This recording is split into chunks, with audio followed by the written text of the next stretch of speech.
With me now on set here in New York, CBSN political contributor and Democratic strategist Nomiki Konst, and in Washington, Republican strategist Kevin Sheridan. Nomi, I want to start with you.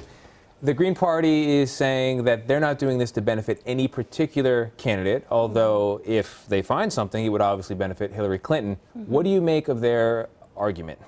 I actually believe them on this. You know, I was a former Bernie Sanders surrogate, and I was very critical of Jill Stein's candidacy after the campaign, the primary ended, in that it wasn't the party. The Green Party really only pops up every 4 years. They don't put down that local mechanism of support. They don't build the party from the ground up. So I've been critical from day one. But the reality is that Jill Stein had been very critical of Secretary Clinton from the get-go, much more so than Senator Sanders was, I believe. So I think that there's some truth that they actually believe that there were some.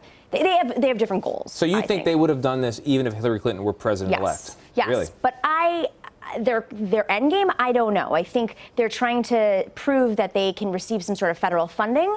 But I think they should take that money and set up chapters around the country. Talk about issues. Maybe talk about the environment, since it's the Green Party. Maybe go to Dakota Access Pipeline. There's so many things you could do than prop up one person who seems to be riding a wave and is like, you know, wants to be in the limelight a little bit more. Although, to be fair, Jill Stein was arrested on the Dakota Pipeline. She's making an effort there. Kevin, I want to go to you.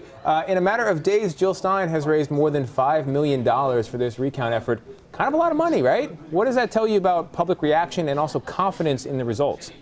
Yeah, I think she's opportunistically taking advantage of this moment where there's, especially on the left, there's just distress, and I think they're just trying to come to grips with the reality that Donald Trump beat Hillary Clinton. And I think the left of the Democratic Party and the Green Party would do better to figure out why they lost the argument, especially with working class voters who just were turned off by their economic message after 8 years of Barack Obama and swept them out of office. And I think that's where they should really focus on, and maybe, getting more of the Bernie Sanders kind of message is probably, a better long-term fix for their party is to talk to those folks than to, do silly recounts. Yeah. No, I mean, do you think this hurts Democrats who need to rebuild here, make a push in another 2 years and then also another 4 years? Does it make them look like they just can't accept the results as they are? Even though the Green Party is separate from the Democratic Party, totally different party, it's still to the left, and I think people might get kind of mixed up.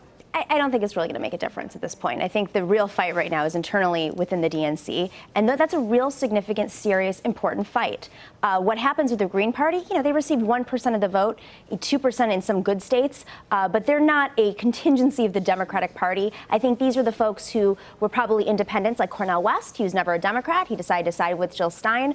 Mark Lamont Hill, a notable Green Party member, was never going to support a Democrat, even if that Democrat were Bernie Sanders. Right. Even Bernie Sanders decided that he wanted to take his candidacy and revolutionize and transform the party. And I think, he's absolutely right. Like, this is the time for the party to rebuild and look to the future and understand where they got things wrong. All right, Kevin, let's move on to another building process. Donald Trump going to Washington, putting his team together.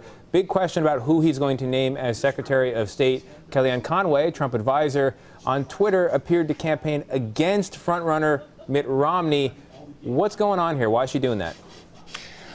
This is the Trump world, and many times they communicate to each other through the press, but I don't know what's going on. I think, look, he's got his choice of a number of really, really outstanding picks that he could take for Secretary of State. Mitt Romney's one of them. I worked for him, and I think he'd be a great pick, but I have no idea. I think this will come down to whatever Donald Trump wants to do in the end, and I don't think his advisors are really going to sway this one way or the other, despite what she's tweeting today. Political optics-wise, does it look good for Donald Trump to choose someone like Mitt Romney, who was very, very vocal in his opposition to a Trump presidency? So that's sort of part one of the question. And part two, what does Mitt Romney bring to the table that a Rudy Giuliani, the other name floated in this conversation, might not bring to the table?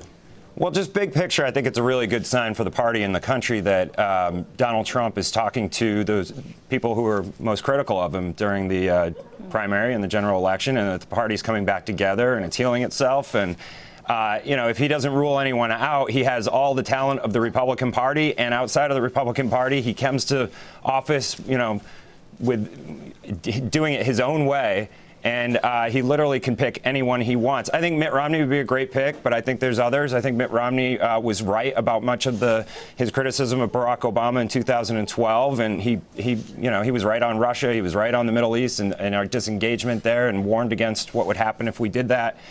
So I think Mitt Romney is a very smart and very successful governor. I think he'd be a great pick, and there's a number of others as well. And Mitt Romney would also reassure many Republicans that Donald Trump will govern like a Republican. But let's talk about the Democrats, who have quite a rebuilding process to undergo.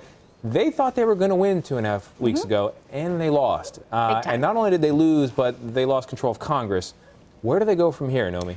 There's a lot of work. We warned of this, to be fair here. We warned of this during the primary. We said, if we don't talk to the working class, the Bernie Sanders campaign talked about this. We don't talk to the working class. If we don't talk about the issues that the next generation cares about, student loan debt, they're not going to turn out in the numbers you need, and then we're going to lose the election, which means that we won't have state houses, we won't have governorships, we won't have Congress, we won't have the Senate, we won't have SCOTUS, which means we have no checks right now on Donald Trump. And that, as bad as it was in the 2000s under Bush, we never had that. We didn't have it from the state all the way up to the national level. So I don't think, realistically here, I don't think that we can take back the House in 4 years. I think that's a pipe dream. I think that leadership in the Democratic Party right now needs to have a serious moment. There are a lot of folks out there who are trying to raise money off of rehabbing the Democratic Party, but that's not actually rehabbing the Democratic Party. Rehabbing the Democratic Party means being more inclusive, cutting these old games. Stop looking for candidates that can raise money. Look for candidates that have ideas, that are real leaders in their community.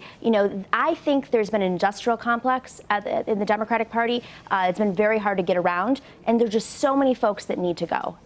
It's tough, but it's true. One of the really interesting developments with Donald Trump becoming president is it may open the door to other alternative candidates who have what traditionally would be considered black marks on their resume. A traditional candidate maybe opens the door to a Democratic equivalent 4 years from now. Nomiki Konst, Kevin Sheridan, thank you both very much. We're going to fight the Trump Tower traffic now. Try to get out. Thank you. All right, take care, guys. Thank you.